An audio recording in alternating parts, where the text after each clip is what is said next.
Boa noite, senhoras e senhores, tudo bem? Muito feliz por estarmos aqui mais uma terça-feira, dando início aos estudos. Muito feliz também por ver um grupo de amigos se formando aqui no chat, alguns inclusive se encontrando presencialmente. Teve um outro encontro dos estudos neste final de semana, eu não pude comparecer porque estava em São Gonçalo do Sapucaí, em Minas Gerais, onde por sinal fui muito bem recebido mais uma vez, né? O seminário correu tudo bem, então muito obrigado pela forma como nos receberam aí, a mim e a Bárbara aí em Minas Gerais. É sempre um prazer estar com vocês. Aqui já temos a Cláudia dizendo: vocês se sentem como colegas de sala de aula no colégio? É assim que sinto. Então é muito feliz, muito bom ver vocês também enxergando dessa forma. Aos amigos da Rede Amigo Espírita pela rádio, sejam muito bem-vindos, uma ótima noite, que tenhamos aí uma ótima hora de estudo. O mesmo desejo para vocês que acompanham pelo YouTube, vocês que baixam no SoundCloud, tenham recebido cada vez mais mensagens de pessoas que colocam no carro enquanto estão trabalhando ou colocam no celular para fazer caminhada ou suas atividades. Muito obrigado por prestigiarem esse estudo. E aos companheiros presenciais, como de costume, hoje temos apenas o mapa brasileiro em destaque, a Deise do Rio de Janeiro, a Socorro de Paulista em Pernambuco, o Cássio de São Paulo, capital, a Tata de Ourinhos, São Paulo, a Virgínia de Porto Alegre, Rio Grande do Sul, que hoje está sem chuva, segundo ela, a Wanda de Jales, São Paulo, a Marley de Curitiba, Paraná, o Elson de Miguel Pereira, no Rio de Janeiro, a Cristina de São Mateus, no Espírito Santo, a Luciene de São Gonçalo do Sapucaí, tive a oportunidade de estar com ela lá no fim de semana, Sebastião de Cornélio Procópio, no Paraná, o Dioclésio de São João del Rei, Minas Gerais, a Tereza de Petrópolis, Rio de Janeiro, a Tânia de São José do Rio Preto, São Paulo, a Maria Cristina de Campinas, São Paulo, a Janaína de Campina Grande, na Paraíba, o William de Belo Horizonte, assim como a Noêmia, Minas Gerais, Rita de Cássia de Juiz de Fora, Minas Gerais, a Elissa de Americana, São Paulo, a Márcia da Lapa, no Rio de Janeiro, a Áurea de Paraipaba, no Ceará, Sandra também de Belo Horizonte, a Carolina de Embu das Artes, e o Jamil de Apucarana. Apucarana é Paraná, Jamil? Coloca aí que eu não sei. E aí, vamos lá. Dioclésio já começa fazendo uma pergunta. Isso que é um aluno esforçado dessa faculdade aqui. Será que vamos ganhar um diploma ao fim do estudo? O Vitor poderia nos dar simbolicamente. Eu vou pensar no caso, porque eu também quero ganhar um, né? Afinal de contas, eu também sou estudante. Quem tem que dar esse diploma para nós, eu acho que é a Rede Amigo Espírita, hein? Vamos tentar convencer o José Aparecido. É porque eu também preciso colocar no currículo aqui, porque o saldo está mais negativo que positivo. Este é o estudo da obra Autodescobrimento, uma busca interior, escrita por Divaldo Franco e Joana de Ângeles. A realização é da Rede Amigo Espírita. E eu sou o Vitor Antenori Rossi. Ok? Estamos no encontro de número 38, capítulo 4.1, O Inconsciente, parte 2. A Noêmia perguntando se a frequência vai contar. Se contar, eu estou garantido, porque eu nunca faltei, né? E tem gente aqui que eu acho que não faltou também. Pelo menos na chamada tem uns nomes que eu sempre falo. Então vamos lá? Seguindo com o estudo do inconsciente. Direto em Joana.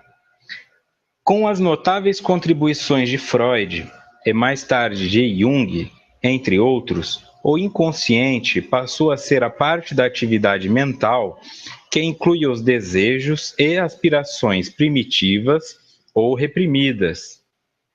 Segundo o mestre de Viena, no caso de Viena é Freud, tá? Porque o Jung era suíço, em razão de não alcançarem a consciência espontaneamente, graças à censura psíquica que bloqueia o conhecimento do ser, mas somente através dos métodos psicoterápicos, revelação dos sonhos, redescobrimento dos fatores conflitivos, dos atos perturbadores e outros, ou dos traumas profundos que afetam o sistema emocional.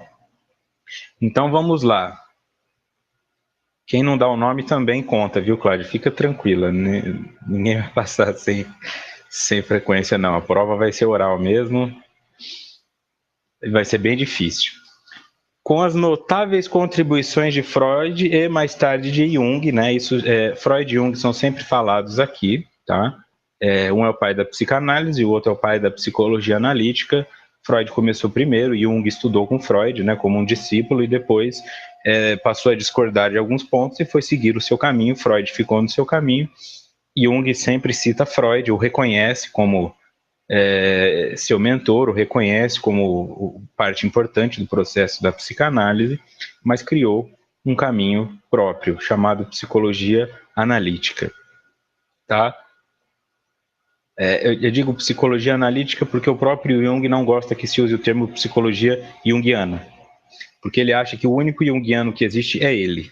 Tá? A partir do momento que eu me chamo Vitor, a psicologia, eu não posso usar uma psicologia junguiana, porque eu não sou Jung. Então essa era a visão humilde de Jung, né? Não no sentido de que você não pode usar o nome dele, mas que ele tem a intenção que nós nos tornemos indivíduos, né? Esse processo de individuação. Então é interessante que nós não fiquemos utilizando os termos que definem os outros, mas que consigamos conquistar os nossos próprios méritos e as nossas próprias teorias.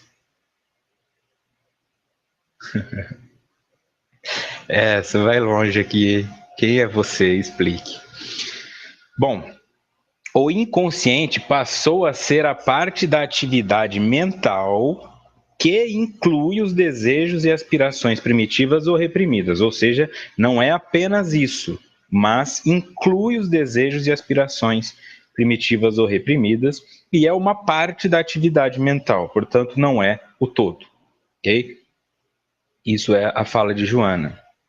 Segundo o mestre de Viena, em razão de não alcançarem a consciência espontaneamente. Então, por que que existe o inconsciente, né? Como que você identifica que existe o inconsciente? São aspectos que nós não conseguimos alcançar aqui, ó, espontaneamente. Por que que nós não conseguimos acessar algumas áreas da nossa mente conscientemente, né? Ou seja, espontaneamente? Eu quero fazer isso, então eu vou conseguir. E eu não estou falando aqui dos esquecimentos espirituais reencarnatórios, tá? Porque Freud e Jung não trabalhavam com kardecismo, mas nós estamos falando desta vida.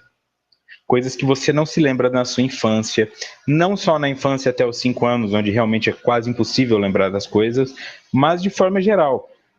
Situações que você passou na adolescência, situações que você passou ano passado, né? E você às vezes tem aquele amigo que se lembra de alguma coisa e você fala, nossa, como é que você se lembra disso, né? Com detalhes. Então, são coisas que nós vamos esquecendo. E por que é que nós esquecemos? Porque nós temos aqui, ó, a censura psíquica que bloqueia o conhecimento do ser. E somente através dos métodos psicoterápicos, como a revelação dos sonhos, no caso, as interpretações que Freud fazia e as interpretações que Jung ajudava os clientes a fazerem, redescobrimento dos fatores conflitivos. O que é o redescobrimento do fator conflitivo? Às vezes eu estou sofrendo por uma coisa que eu nem sei direito o que é. Porque ela se solidificou no meu inconsciente e eu fico repetindo aquilo, mas eu não sei com clareza. Por que eu trato mal as mulheres? Por que eu trato mal os homoafetivos, os homossexuais? Por que eu trato mal as pessoas que têm uma cor diferente da minha, né? Ou nasceram em um país diferente do meu? E eu repito isso e muitas vezes não consigo entender. Então é lógico que existe um fator conflitivo que eu não sou consciente. Tá? Eu sei que eu faço isso, mas eu não entendo com clareza por que aquilo me causa uma aversão. Por quê? Por que eu falo isso? Porque a terminologia dentro da psicologia às vezes é um pouco confusa. Tá? Se eu tenho medo de altura, eu sou uma pessoa acrofóbica, tá? Eu tenho acrofobia. Se eu sou uma pessoa que não gosta de locais fechados, eu sou uma pessoa claustrofóbica, eu tenho claustrofobia. Essas coisas são consideradas como desordens psíquicas e devem ser tratadas. Mas o indivíduo não é considerado culpado por elas, ele é considerado vítima. Tá? Então, se eu sou claustrofóbico, eu não faço isso porque eu sou uma pessoa ruim. Eu tenho uma fobia. Então, por que o indivíduo que é homofóbico é considerado ruim? Por que você dá essa terminologia, então? Né? Ou você o considera como doente e reconhece que ele não tem culpa disso, ou você muda o termo e para de chamar de homofobia. Porque se existe fobia, ela tecnicamente é inconsciente. Ninguém tem uma fobia porque quer. A partir de amanhã eu vou ter fobia de água. Eu não vou conseguir isso. Da mesma forma que eu não curo uma fobia da noite para o dia, eu não consigo instalar ela conscientemente em mim. A partir de amanhã eu vou ter fobia. Então nós devemos tomar cuidado com esses aspectos. Se eu tenho uma homofobia, eu não gosto de gays e eu tenho que matar todos eles, ou eu quero que todos eles sejam expulsos. Eu sou vítima de uma doença e eu nem sei por que eu não gosto deles, ou eu faço isso conscientemente porque vai contra a minha vontade e isso me torna uma pessoa, em algum nível, até sociopata. Então, tomar muito cuidado com isso aí. Ficar nessas referências de que o que é fobia e o que não é fobia. Então, vejam, a nossa mente tem censuras psíquicas que não permitem que esses fatores conflitivos sejam conscientes. Quando eu entendo por que eu não gosto de gays, aí fica mais fácil de lidar com essa situação, ao invés de ficar agredindo o gay que existe fora de mim, né? Como um conceito. Eu posso ter um conceito mal resolvido com a minha sexualidade, não sei lidar com isso, então eu agrido isso fora de mim, no outro que sabe lidar com isso, porque ele me incomoda. Como assim? Eu, cheio de conflitos com a minha sexualidade, morrendo de medo de expor isso para os outros, e você aí andando de mão dada com outro cara como se isso fosse normal. Eu preciso eliminar você porque você me constrange. Você consegue fazer uma coisa que eu não consigo. Não que necessariamente o indivíduo tenha um desejo homoafetivo, que ele vá se apaixonar por um homem ou uma mulher por mulher, mas coisas mal resolvidas com relação a isso, que ele não se lembra exatamente por quê. Ele simplesmente odeia. A Teresa e o Cássio têm acrofobia, né? Medo de altura. A Elissa tem aracnofobia e claustrofobia também. A Maria, fobia social. Não quer dizer, as pessoas reconhecem uma fobia. Aí você pode falar, eu tenho acrofobia, eu tenho claustrofobia, mas quero ver quem chega e fala, eu tenho homofobia. Não pode. Né? Eu tenho xenofobia. Não pode. Eu tenho etnofobia. Não pode. Tá? Então, ou nós mudamos o termo das coisas, ou nós mudamos a forma de tratar essas pessoas. Tá? Porque do jeito que está, fica confuso para quem quer entender isso de forma científica. Ou dos traumas profundos que afetam o sistema emocional. Então, sigamos. Aqui uma nota do expositor, eu trouxe a Ana, filha de Sigmund Freud, responsável pelo estudo dos mecanismos de defesa, tema sobre o qual aprofundou-se.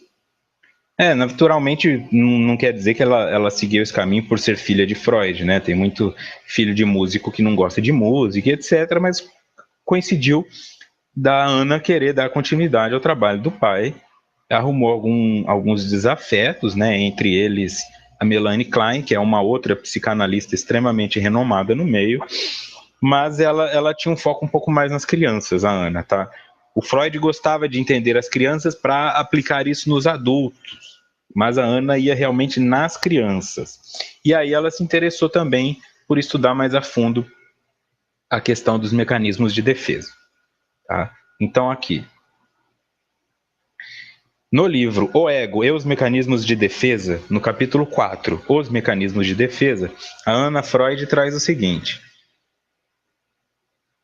A esses 9 métodos de defesa, regressão, recalcamento, formação reativa, isolamento, anulação, projeção, introjeção, inversão contra o ego e reversão, devemos acrescentar um 10º método, que pertence mais ao estudo na mente normal do que ao da neurose: a sublimação ou deslocamento dos anseios pulsionais. Tá? Então aqui ela trouxe, hoje nós já sabemos que existe vários outros, como ela colocou o deslocamento, mas tem o mecanismo de defesa da fantasia, da expiação, da identificação, da compensação. São vários os mecanismos de defesa, tá? Mas ela escreveu esse livro há muitos anos, então esses eram os principais. Depois é que outros foram se desdobrando. Aqui a Virgínia fala que tem baratafobia.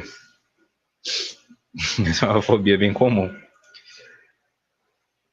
Ok, então vamos ver aqui de forma mais clara. Aqui o Dr. Paulo Fernando Nicolau, no seu site, né, é um psiquiatra, ele coloca a definição dos mecanismos de defesa de forma superficial, claro, só para que nós saibamos mais ou menos onde cada um age. Regressão. Bom, deixa eu só explicar uma coisa antes disso. O que é um mecanismo de defesa? A nossa mente tem um senso de se proteger. Okay? Da mesma forma que você tem esse automatismo no seu corpo. Tá? Se uma pessoa tentar te agredir, né, te dar um tapa, você tem um reflexo de tentar tirar a mão dela. Tá? Se uma pessoa tentar te empurrar de um penhasco, de um barranco, você tem um reflexo de tentar puxar o seu corpo de volta para cima. Tá? Então seria instintivo isso. Portanto, inconsciente.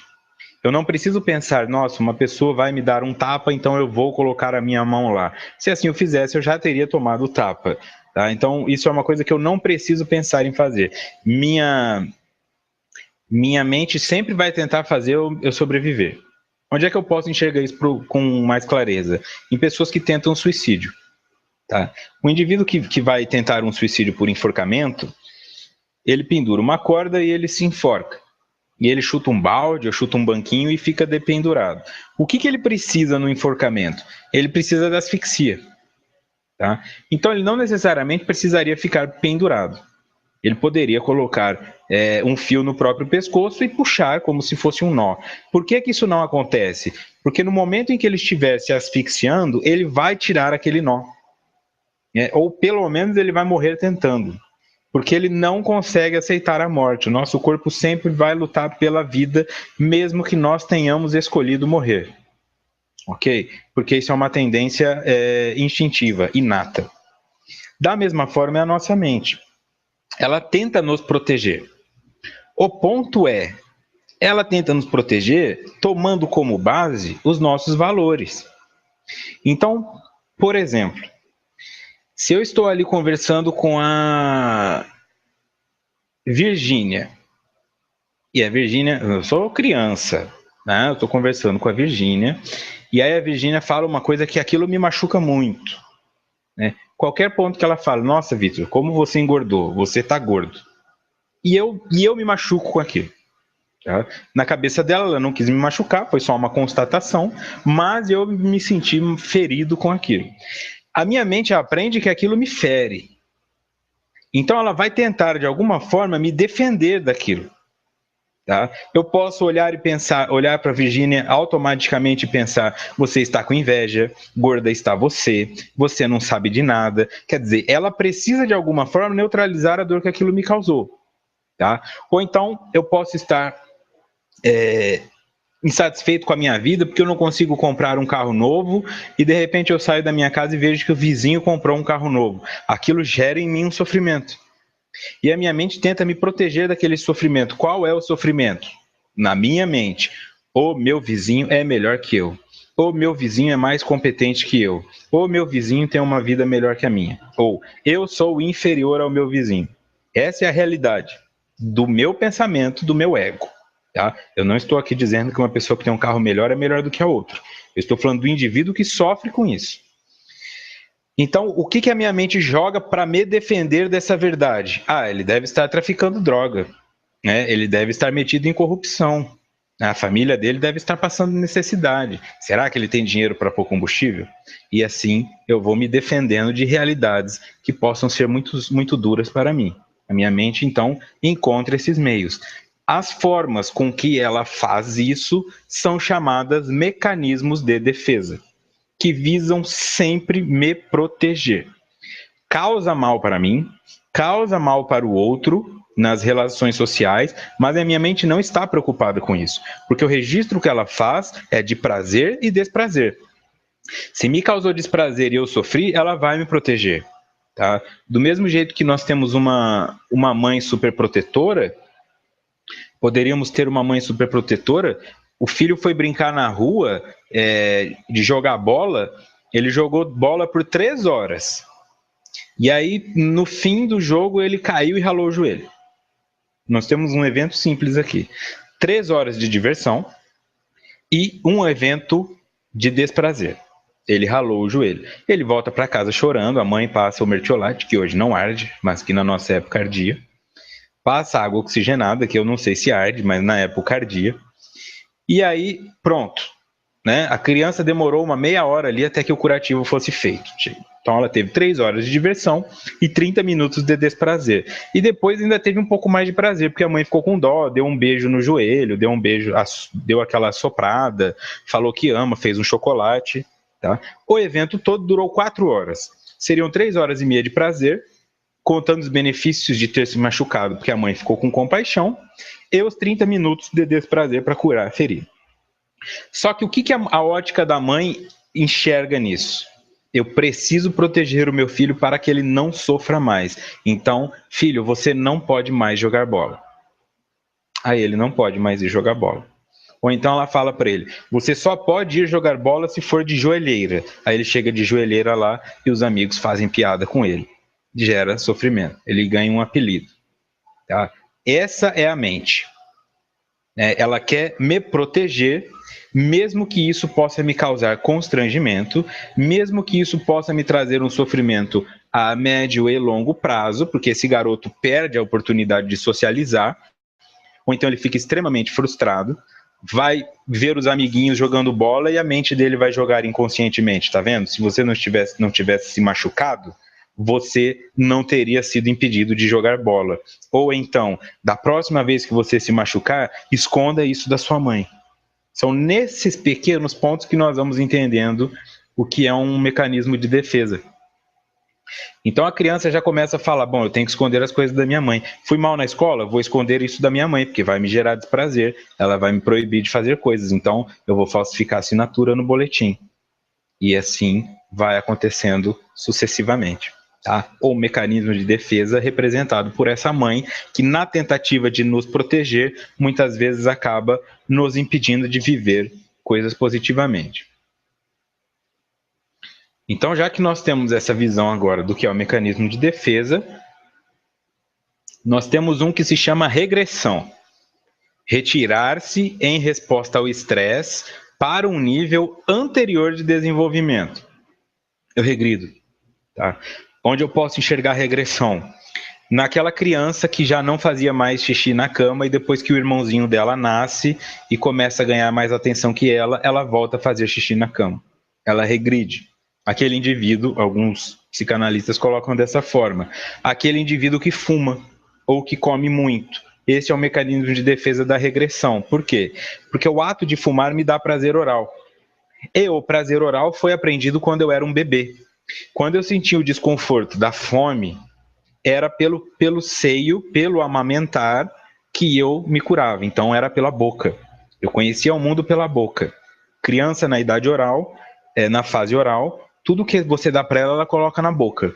Ela põe a mão na boca, ela põe o pé na boca, ela põe o bonequinho de borracha na boca, ela põe tudo na boca.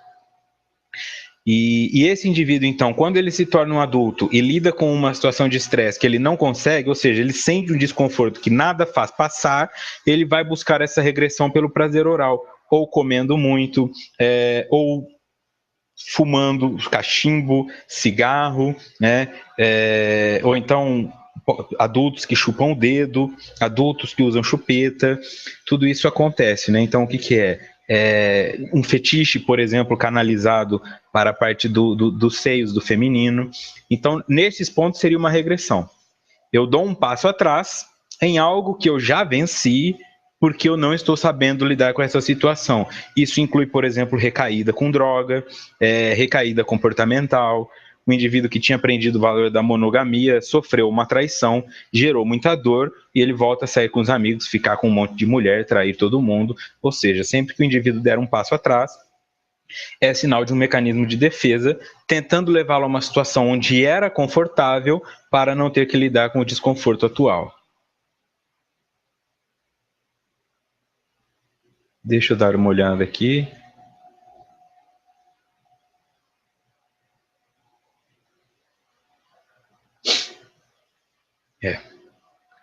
Ok? Recalcamento, outro mecanismo de defesa. Bloquear involuntariamente da própria consciência sentimentos e experiências desagradáveis. Esse é o verdadeiro recalque, tá? Isso é recalque. Bloquear involuntariamente da própria consciência sentimentos e experiências desagradáveis. Eu bloqueio da minha consciência, mas eu faço isso involuntariamente. Tá? O que seria um recalcamento? Abusos que você sofreu na infância, sexuais ou agressões físicas ou morais, coisas que você fez das quais você se arrepende. Tem muito irmãozinho que tenta matar o outro, tá? Joga na banheira, coloca o travesseiro no rosto, bate quando a mãe não está vendo, e se nenhum adulto contar isso, ele não se lembra, tá? Porque recalcou. Foi muito doloroso para ele lidar com aquilo. E várias pessoas passam por situações extremamente dolorosas, mas não sabem por quê. Porque o conteúdo foi recalcado como uma forma de impedi-la de lidar com isso, porque é muito doloroso. Formação reativa. Impedir a expressão de pensamentos ou sentimentos inaceitáveis, gerando pensamentos ou tipos de comportamentos opostos. Então, um indivíduo, por exemplo, que está em uma situação que ele não gosta, né? Eu fiz psicologia, vamos supor, porque meu pai mandou. Eu sou de uma família de psicólogos e meu pai mandou. E eu não gosto da psicologia. Tá? Só que como uma forma de me defender dessa realidade, que eu não posso enfrentá-la, eu tenho que vivenciá-la, eu fico falando para as pessoas que a psicologia é maravilhosa. E eu penso acreditar nisso, mas é uma formação reativa. Já que eu não posso ir contra isso e viver nessa realidade vai me fazer sofrer, eu invento um oposto disso aí e passo a levar adiante uma mensagem como se isso fosse positivo, mas lá na minha essência eu não sou uma pessoa satisfeita e conectada com o que faço. Isolamento. Separar um pensamento ou recordação do sentimento, afeto ou emoção a eles associado. Isolo. Aquela mulher, por exemplo, que sofreu um abuso sexual e consegue falar disso sem chorar, é o isolamento que a permite fazer isso. Ou aquele indivíduo que matou uma pessoa e depois está lá dando entrevista e o repórter fala: ele é frio, ele é um psicopata. Não necessariamente. Ele pode estar com um mecanismo de defesa de isolamento.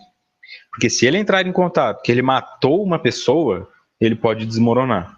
Né? Então, como uma forma de protegê-lo, ele isola aquele evento, ele consegue falar daquilo como se não tivesse sido ele quem participou, como se ela não tivesse sido abusada, como se aquilo não tivesse acontecido.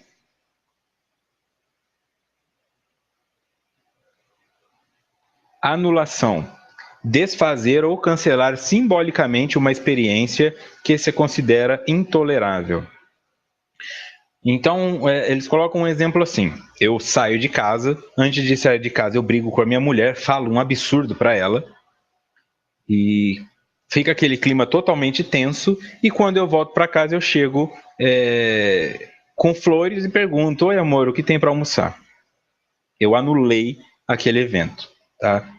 Não é nem que eu o isolei, porque eu nem falo sobre ele. Então, aquelas pessoas que brigam antes de dormir e no outro dia acordam como se nada tivesse acontecido, são pessoas que se utilizam do isolamento como um mecanismo de defesa, porque enfrentar aquela realidade pode não ser boa. Lembrando que, como eu disse, o mecanismo de defesa tem a intenção de me proteger do desprazer, mas ele não faz o cálculo da soma disso tudo. Então, ao não discutir as relações que ficaram em anulação, eu posso sim transformar tudo isso em mágoa, que lá na frente pode levar a adoecimento e eu nem vou saber por quê. Na cabeça da pessoa que está passando por isso, não é consciente. Para ela, simplesmente se resolveu. Eu amo essa pessoa, eu vou relevar isso e amanhã está tudo bem. Ok?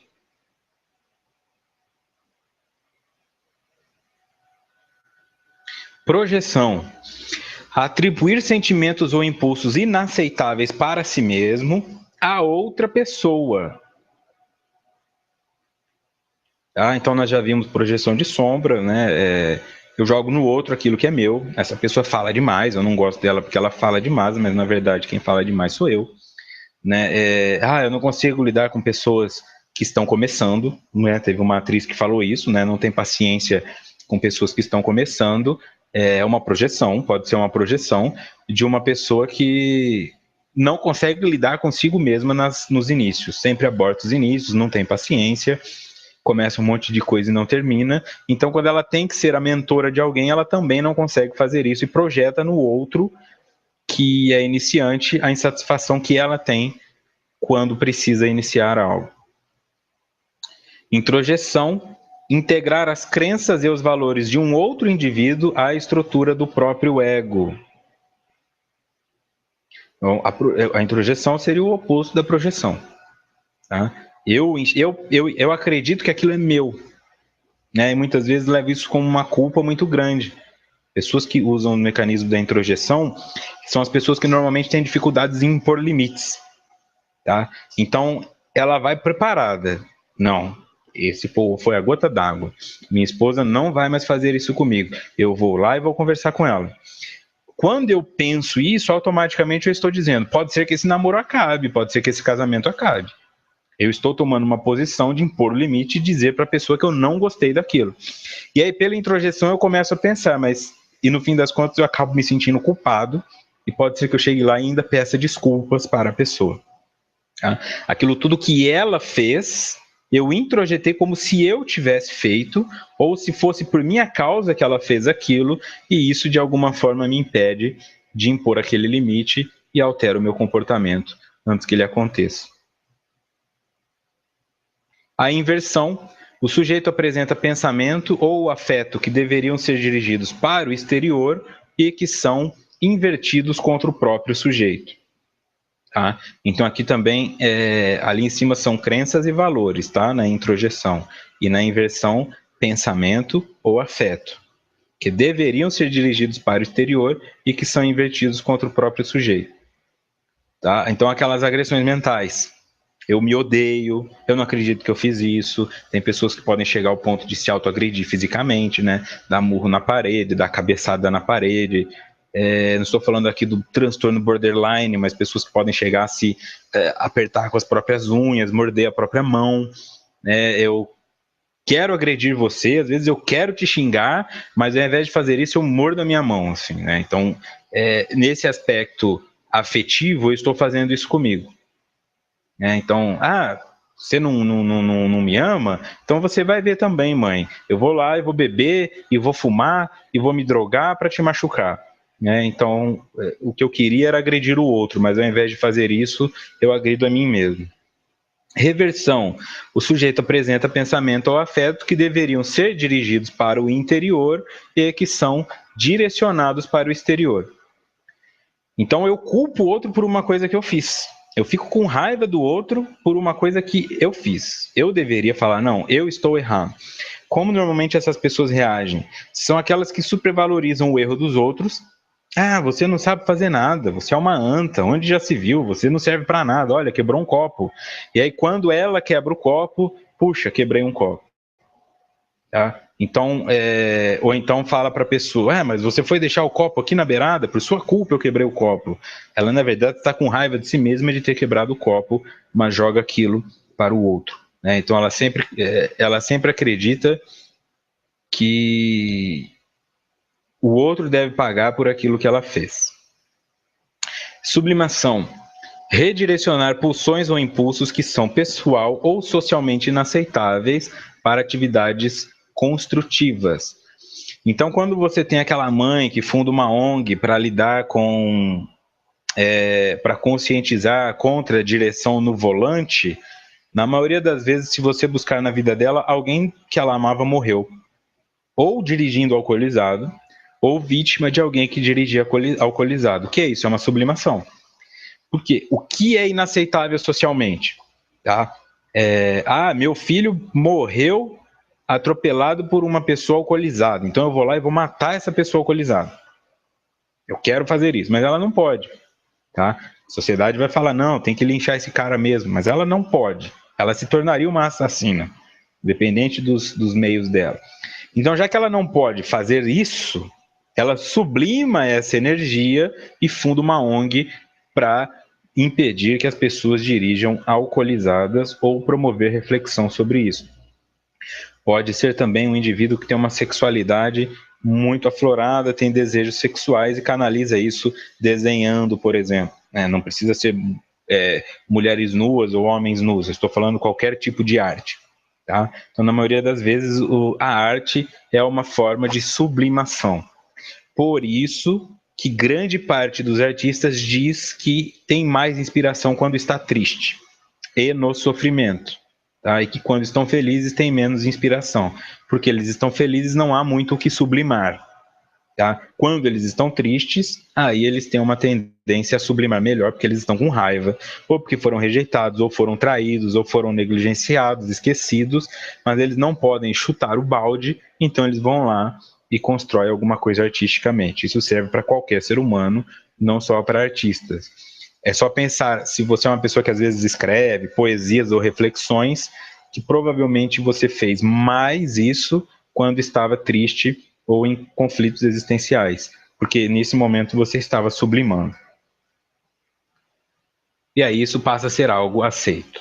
Então, se eu faço uma poesia bem triste, né, como uma poesia de Álvares de Azevedo, por exemplo, ou de Lord Byron, é aceito, é bonito. Né? Ou Edgar Allan Poe, que fala muito de terminologias cadavéricas e aspectos sombrios, isso fica bonito. Né? Só que se ele manifestasse isso, esse desejo dele, essa relação dele com a morte, essa relação dele com o macabro, aí não poderia ser aceito socialmente, porque ele seria uma pessoa esquisita. Tá? Então é nesse aspecto que passa a ser aceito socialmente. Continuando em Joana. Podemos distinguir duas formas de inconsciente: o psíquico, ou subcortical, e o orgânico, ou cortical. Então, o que ela está dizendo aqui? Cortical é relacionado ao córtex cerebral. Que existe uma forma do inconsciente que é psíquica e está relacionada ao subcortical, que está mais relacionada à questão das emoções, ao cérebro primitivo, e o orgânico, ou cortical. Então, um seria de aspecto mental e outro seria de aspecto físico. Um estaria relacionado ao cérebro, aos neurônios, e o outro estaria relacionado às emoções. Tá? Então, aqui, no artigo da Fátima Caropreso, chamado Inconsciente, Cérebro e Consciência, reflexão sobre os fundamentos da metapsicologia freudiana, ela traz o seguinte: Freud afirma que os processos associativos corticais deixaram atrás de si modificações permanentes no tecido nervoso, as quais possibilitariam a repetição do mesmo processo mediante nova estimulação. Em outras palavras, permitiriam a rememoração. No entanto, uma representação só voltaria a emergir com a repetição do processo anteriormente ocorrido. A representação e com ela todo o psíquico só existiriam enquanto fatos conscientes. Ok, então aqui falando do cortical, que é esse orgânico citado pela Joana de Ângeles, segundo Freud, deixariam atrás de si modificações permanentes no tecido nervoso, ou seja, registros no cérebro, as quais possibilitariam a repetição do mesmo processo mediante nova estimulação. Ou seja, a partir do momento que eu gravei aquela situação, essa situação fica gravada no meu orgânico. E diante de uma situação que me remeta àquilo, eu revivo essa emoção, eu rememoro isso. Ok? Então, por exemplo, eu vou ao velório da minha mãe e aquilo é extremamente traumático para mim, eu choro naquele velório, aquela imagem fica gravada e isso gera este caminho no meu tecido nervoso. Quando alguém se aproxima de mim e fala, lembra da morte da sua mãe? Aí eu volto a chorar. Só que se ninguém me lembrar disso e eu não entrar em contato com a morte da minha mãe, aí eu não choro mais. Tá? Mas eu posso estar assistindo um filme que me lembra e eu volto a chorar. Por quê? Porque eu estou rememorando. Aqui, ó, essa representação só voltaria a emergir com a repetição do processo anteriormente ocorrido. Quer dizer que a minha mãe tem que morrer de novo para eu sofrer aquilo? Não, porque ela já morreu. Mas o meu cachorrinho morrendo me relembra a morte, e a morte está associada com a perda da minha mãe, e aí eu choro. No filme, a menininha perdendo o pai dela, eu choro. Então, é nesses aspectos que eu vou rememorando. Isso seria orgânico ou cortical. Diz ele, Freud, nossa consciência não contém nada que possa justificar, do ponto de vista psicológico, o termo imagem latente de recordação. No entanto, cada vez que o mesmo processo cortical volta a ser suscitado, o fenômeno psíquico anterior emerge novamente como recordação. Tá, ó. Na nossa consciência não contém nada que possa justificar a imagem latente de recordação. O que seria isso? Uma imagem que fica ali adormecida para eu recordar. Tá claro? Ou seja, isso não é na minha consciência. Onde estaria isso então? Cada vez que o mesmo processo cortical volta a ser suscitado, ou seja, eu exijo do meu tecido nervoso o mesmo caminho, o mesmo processo, o fenômeno psíquico anterior emerge novamente como recordação. Aí se tornaria psíquico. Então ele faz uma ligação que começaria no cérebro e isso traria para o psíquico, porque este caminho geraria a mesma emoção. Tá? Mas que não existiria uma emoção, uma imagem gravada que eu recordaria conscientemente. Tá? Que isso seria um processo cortical, ou seja, aconteceria no cérebro, no orgânico.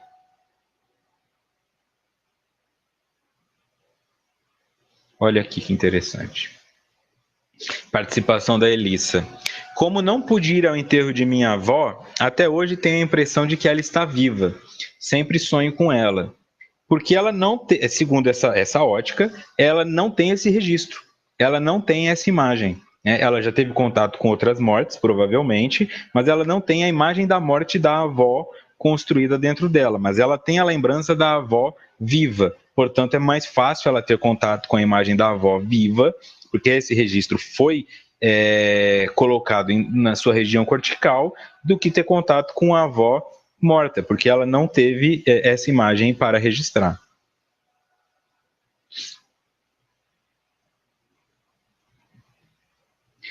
Continuando na nota do expositor, Freud elabora a hipótese de um aparelho neuronal constituído por 3 sistemas, isso no cérebro, tá? Na região dos neurônios.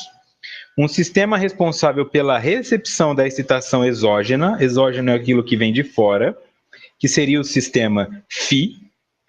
Um sistema responsável pela memória, que seria o sistema Psi, e um sistema responsável pela consciência, que seria o sistema ômega. Esse aparelho descreve os processos que ocorreriam no sistema nervoso e que poderiam, em princípio, ser relacionados a regiões anatômicas do cérebro. Os processos representacionais que se dariam no sistema Psi, que é este responsável pela memória, só se tornariam conscientes se uma série de condições envolvendo também o sistema ômega estivesse presente. Porque ele teve que fazer isso. Tá? Ele estava sendo coagido no sentido de que ele precisava provar que a psicologia era uma ciência, que tinha um fundamento. Ele não podia simplesmente falar as coisas. E então ele criou este mecanismo. Tá? Então o aparelho neuronal seria dividido em 3 sistemas, um que recebe a excitação exógena, que seja a imagem, que seja o choque, que seja o trauma, né? Mas aquilo que você recebe de fora, um sistema que seria responsável por memorizar isso e um outro responsável por transformar isso em consciência, tornar consciente essa memória. Tá? Então o que ele diz aqui? Os processos representacionais que se dariam no sistema Psi só se tornariam conscientes se uma série de condições envolvendo o sistema ômega estivesse presente. Ou seja, nem tudo seria possível de ser lembrado. Algumas representações eu não traria se não houvesse essa ligação entre os sistemas. Tá? Então, nem tudo que eu sou capaz de ver, mesmo que fique registrado, será capaz de se tornar-se consciente se não houver aspectos que tornem isso possível. Aqui nós temos uma pergunta da Mari Meide. E o que fazer para modificar esta emoção? Você poderia trabalhar a ressignificação da representação. Então, por exemplo, vamos pensar nesse caso do luto. Eu vi a minha mãe morrer, mas eu não sou reencarnacionista, tá? Eu sou nihilista ou eu sou uma pessoa que não tem nenhuma crença definida. Eu entendo que com a morte tudo acaba, tá? Ou que mesmo que nem tudo acabe, ela pode de repente encarnar como cachorro, gato, e eu nunca mais vou vê-lo. Isso gera em mim um sofrimento X. Quando de repente eu estudo o kardecismo e eu acredito nisso, então quer dizer que eu posso reencontrar a minha mãe, pode ser que ela esteja aqui, pela oração eu posso alcançá-la, eu ressignifico aquela representação. E a representação da morte, que era dolorosa e eterna, agora se torna momentânea e com menos dor. Então, quando eu passar por uma situação de morte, ao invés de sofrer, nunca mais vou ver minha mãe, eu posso ir às lágrimas, ai, que saudade de você, espero te encontrar em breve. Tá? Então, é assim que eu consigo modificar a emoção, alterando a representação dela por novos conteúdos intelectuais e simbólicos.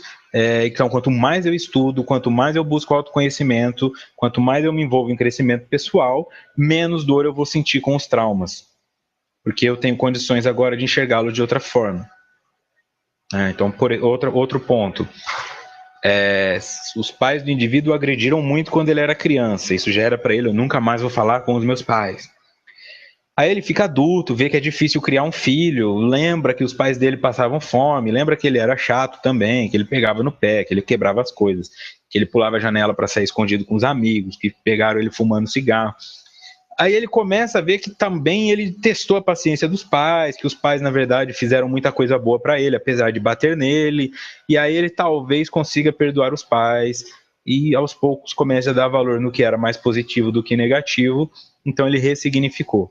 A surra que ele tomou dos pais não vai mudar, esse registro fica lá, mas ele aprende outras formas de representar aquilo, e aí a associação dolorosa com aquilo diminui, e ele é capaz agora de enfrentar.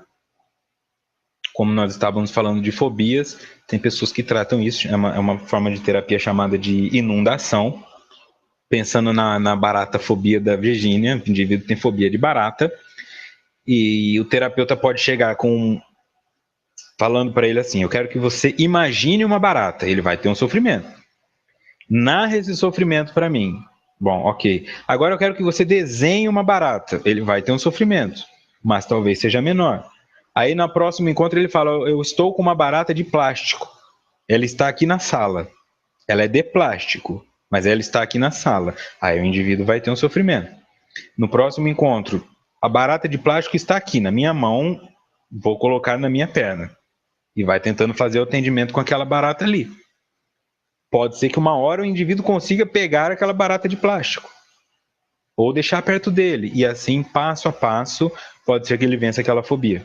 Ou seja, ele está entendendo que aquela barata não é um ser de 5 cabeças que vai devorá-lo, que é apenas um inseto, que tem como hábito caminhar no esgoto. Porque o que a maioria das pessoas fala? Eu tenho medo de barata, principalmente homem, não é que eu tenho medo de barata, eu tenho nojo que ela anda no esgoto. Só que se você der uma barata criada em laboratório que nunca pisou no esgoto, ele não consegue pegar. Porque isso é uma associação mental, até arquetípica, que a barata é um ser asqueroso e nojento, mesmo que se dá com os ratos. Tá? Então, quando eu ressignifico isso e mostro que aquela barata é inofensiva, e a barata tem muito mais a perder do que o humano, porque o humano pode matar a barata, mas a barata não vai matar o humano, talvez a pessoa vença a fobia. Ela vai começar a pegar a barata na mão? Não. Mas ela vai ser capaz, por exemplo, de ir até a barata para matá-la com um inseticida ou com um chinelo, sem sair correndo desesperada, gritando para que alguém a ajude. Isso já é um passo maravilhoso para a pessoa. E a terapia de inundação Essa que eu falei é a dessensibilização sistemática, que aos poucos eu vou mudando como o indivíduo pensa, e tem a de inundação, que seria o quê? Jogar o indivíduo numa piscina cheia de baratas e deixá-lo lá até ele perder o medo. Tá? Essa é bem mais agressiva, mas algumas pessoas preferem fazer desse jeito, né? Claro que um terapeuta não vai fazer isso de forma forçada, mas às vezes acontece, tá? O indivíduo que precisa lidar com uma situação e ele não tem tempo de fazer alguma coisa. Se a mulher tem medo de água, fobia de água, não consegue pisar na água, mas o filho dela está se afogando, ela mergulha na água, salva o filho e nem percebe que fez isso. Venceu a fobia por inundação, ok? Isso serve para qualquer fobia. A Carolina falou que vai comprar uma baratinha de plástico para andar na bolsa. Qualquer fobia, inclusive o pânico de falar em público, é aos poucos, né? Eu vou começar falando com um espelho, depois eu vou falar para minha mãe, depois eu vou falar para 2 amigos, depois eu volto para o espelho, depois eu gravo e me assisto. Com o tempo eu vou perdendo o medo de falar em público. Ou vai de uma vez e fala para o público e corre o risco de desmaiar lá também, né? Entrar em pânico. Então, continuando em Freud, os processos inconscientes determinantes dos sintomas neuróticos são processos cerebrais. Contudo, esses processos podem legitimamente, em função de suas características, ser considerados como psíquicos. Então, aqui ele está fazendo a união do cortical com o subcortical. É cerebral, mas pelas suas características ele é psíquico, porque é um processo mental. Né? Eu tenho um registro psíquico daquilo. Em outras palavras, se eu pudesse consertar no meu cérebro, a região onde aquilo ficou registrado, eu continuaria tendo essa memória em um nível psíquico. E aí eu continuaria sofrendo mesmo assim. Tá? Porque eu lembro. Não é simplesmente uma conexão neuronal que me faz sentir o pânico daquilo. Eu registrei aquela imagem não só no cérebro, mas eu registrei ela também mentalmente. Então, é isso que ele está querendo dizer, que mesmo que seja registrado no cérebro, isso é um processo psíquico. Continuando, em Joana. Além dessa visão, ou mesmo através dela, Jung concebeu o inconsciente coletivo, que seria uma presença no indivíduo com todas as experiências e elementos mitológicos do grupo social, decorrentes da estrutura hereditária do cérebro humano. O inconsciente coletivo nós vamos aprofundar um pouco mais na semana que vem, tá? No encontro que vem, porque ela volta a falar sobre isso lá na frente. Essa seria a visão do Jung. Continuando em Joana. O subconsciente psicológico ou subcortical, fisiológico e instintivo é automático, inicial, natural, corresponde ao id de Freud e aos arquétipos de Jung, enquanto o orgânico ou cortical responde pelos condicionamentos de Pavlov, pelo polígono de Grasser e os traumas e recalques estudados pela psicanálise. A Marimeide pergunta se esses processos ficam gravados no espírito. Sim, é isso que nós vamos ver no encontro que vem. Tá? A própria Joana fala isso. Ela está só dizendo o que esses indivíduos pensavam. Então, quando eu vou pensar em subcortical, que é esse fisiológico, instintivo, mais primitivo, é automático, inicial, natural e corresponde ao id de Freud, que é uma das instâncias propostas por Freud, tá? Que se divide em id, ego e superego, onde o id é a instância responsável por eliminar tensões, tá? Não é de buscar o prazer necessariamente, é de eliminar a tensão, porque livre de tensão, naturalmente, eu sinto prazer. Tá? Se não tiver nada te pressionando, você tem mais prazer do que se algo estiver te pressionando. Então, eu tenho o id, que quer aliviar as tensões, eu tenho o superego, que relaciona-se aos meus valores e muitas vezes me bloqueia de fazer coisas, me reprime. Ah, não, você não pode tirar a camisa aqui na praia porque você está acima do peso. Então, ah, não, você tem uma cicatriz aí que todo mundo vai olhar, não tira a camisa não, fica de camisa. Esse é o superego. Tá? Já o id é aquele que, bom, ninguém está sem camisa, tira você, seja o primeiro, vamos quebrar o tabu, é o id. Não se importa muito com o que vai acontecer social, criminalmente, etc. Tá? Então ele leva o indivíduo a cometer qualquer barbaridade, porque, bom, a minha esposa me traiu, isso gera em mim uma tensão, meus amigos vão fazer piada com a minha honra. Eu vou lá e mato ela. Tá? Sem pensar em crime, em leis. Eu simplesmente quero que, bom, ela pagou por ter me traído, agora eu continuo tendo honra, né? Esse é o id.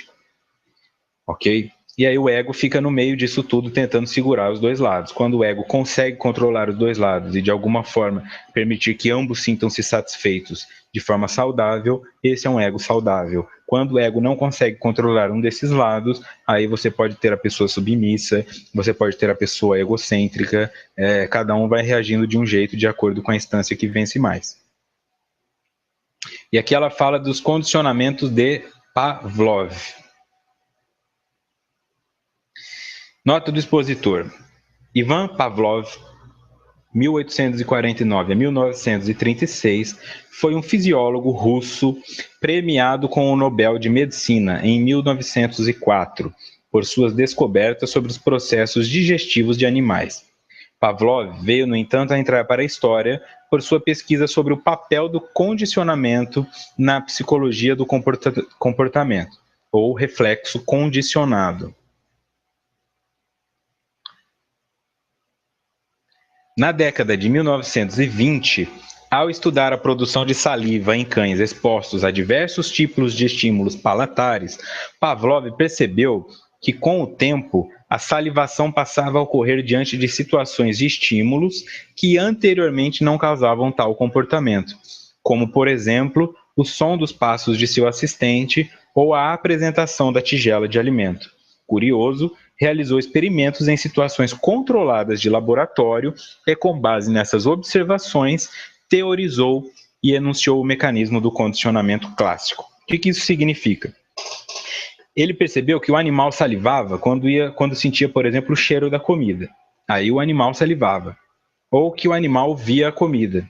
Só que ele percebeu também que, após um tempo, quando o assistente que daria comida para o animal começava a caminhar, o animal já salivava. E você pode ver isso hoje, às vezes, no seu gato, né? Se você mexe numa embalagem que é parecida com a da ração, ele já começa a querer comer. Tá? Então tem um condicionamento. E aí ele fez um teste, né? Onde ele pegou um animal e identificou que o animal salivava, e ele usou uma espécie de uma campainha. Ele tocava essa campainha e o animal não salivava. Portanto, a campainha não fazia o animal salivar. Aí ele passou a associar a campainha à comida. Sempre que ele ia dar a comida, ele tocava a campainha antes. Depois de um tempo, só pela campainha o animal já salivava, mesmo que não viesse a comida. Então ele entendeu que aquele animal foi condicionado. E hoje nós desenvolvemos ainda mais esse condicionamento e ele está no marketing, né? As pessoas, as propagandas são todas objetivadas a te condicionar a comprar, a você associar aquela imagem com prazer, a imagem daquele carro com sucesso, a imagem daquela roupa com uma tendência, com ser rico ou ser pobre, né? Então isso é condicionamento clássico, tá? Que pode ser feito pelo nosso lado instintivo, nosso lado primitivo. Nós somos condicionáveis, tá? Então tem, por exemplo, pessoas que condicionam a outra pelo sexo. Ah, você faz as coisas para mim, à noite nós vamos ter uma noite de sexo. Você não faz, você não tem sexo. Isso é um condicionamento, tá? Porque o indivíduo já sabe que quando aquilo acontece, ele vai receber algo em troca, tá? Nós usamos isso com os filhos o tempo todo, né? De fazer essas associações, etc. É isso que Joana está falando deste condicionamento, tá? Voltando aqui, ó. Enquanto o orgânico ou cortical, subconsciente psicológico, responde pelos condicionamentos de Pavlov. Tá? Então, o subcortical seria o id e os arquétipos de Jung, e o cortical seria orgânico, tá? Esse condicionamento de Pavlov e o polígono de Grasset, que seria isso aqui, ó. Nota do expositor. Joseph Grasset, 1849-1918, foi um neurologista e pesquisador francês com interesse em parapsicologia, claro que pela neurologia também. Se envolveu em vários aspectos da medicina, mas seu principal interesse estava nas doenças do sistema nervoso central. Tem inclusive uma doença de hemiplegia que tem o nome dele, tá? Quando a pessoa consegue mexer os membros separadamente, mas não consegue mexer os dois ao mesmo tempo. Tá? Essa doença é associada ao nome dele. E esse é o polígono dele, tá? Onde ele mostra aqui nessa imagem do cérebro, que haveria essa ligação do 1, 2, 3, 4 e 5, tá? Teria essa figura formada dentro do cérebro, onde o número 1 representa o centro da memória da palavra falada, o número 2 representa o centro da memória da palavra escrita, o número 3, o centro motor da fala, o número 4, o centro motor da escrita, e o número 5, os centros intelectuais superiores de coordenação.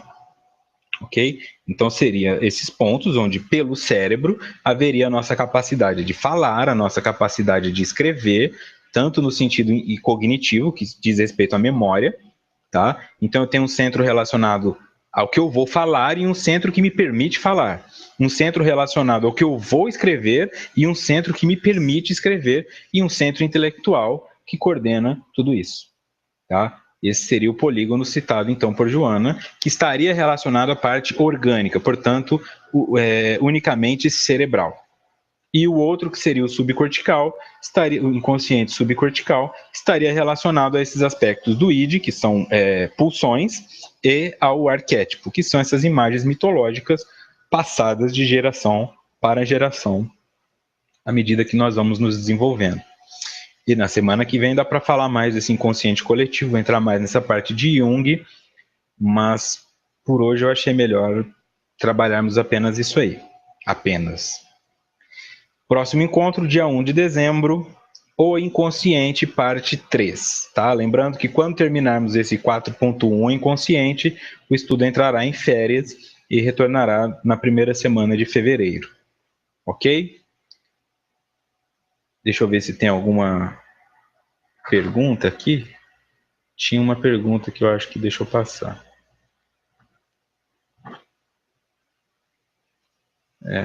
Aqui. A Áurea.